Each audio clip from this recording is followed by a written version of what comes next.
Que Shabbos, Chodesh Tov, je me dépêche, nous sommes sur les mots du Rav Wenger sur la paracha Noach. En 1859, Thomas Austin a libéré 24 lapins dans sa propriété en Victoria, en Australie, pensant qu'il ajouterait une touche de petit chez soi à la région et permettrait une chasse facile et agréable. Il n'avait pas prévu les conséquences écologiques de l'introduction de cette espèce en Australie, où il n'y avait ni prédateurs naturels, ni maladies significatives pour limiter la population des lapins. D'ici les années 1920, la population des lapins atteignit 10 milliards. Vous demandez, mais quel dommage peuvent causer autant de petits lapins très mignons ? Ces créatures mignonnes, considérées comme une espèce envahissante en Australie, ont causé une destruction écologique massive pendant plus de 150 ans. Pour aggraver la situation, ces lapins ont commencé à migrer à travers l'Australie, détruisant de vastes étendues de terre. Au XVIIIe siècle, le gouvernement a construit des clôtures à l'épreuve des lapins pour protéger les terres pastorales. La plus grande barrière était la clôture résistante aux lapins, construite entre 1901 et 1907, s'étendant sur 3256 km du nord au sud à travers l'ouest de l'Australie.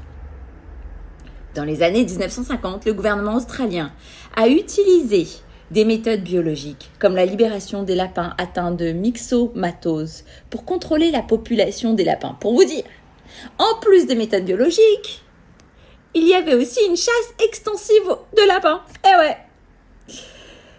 Il y a un dicton qui dit « Une pierre qu'un idiot jette dans un puits, des dizaines de sages ne peuvent l'en retirer. » Dans la paracha de cette semaine, il est raconté comment, à la suite des actions des hommes, Hachem a décidé de détruire le monde entier et de ne laisser que Noach et sa famille, qui étaient les justes de leur génération.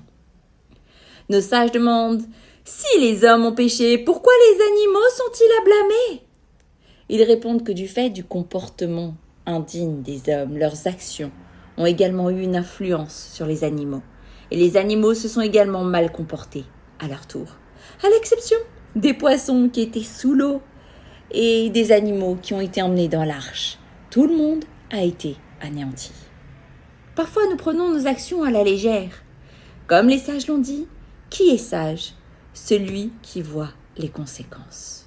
Souvenons-nous que chaque action que nous entreprenons a un impact.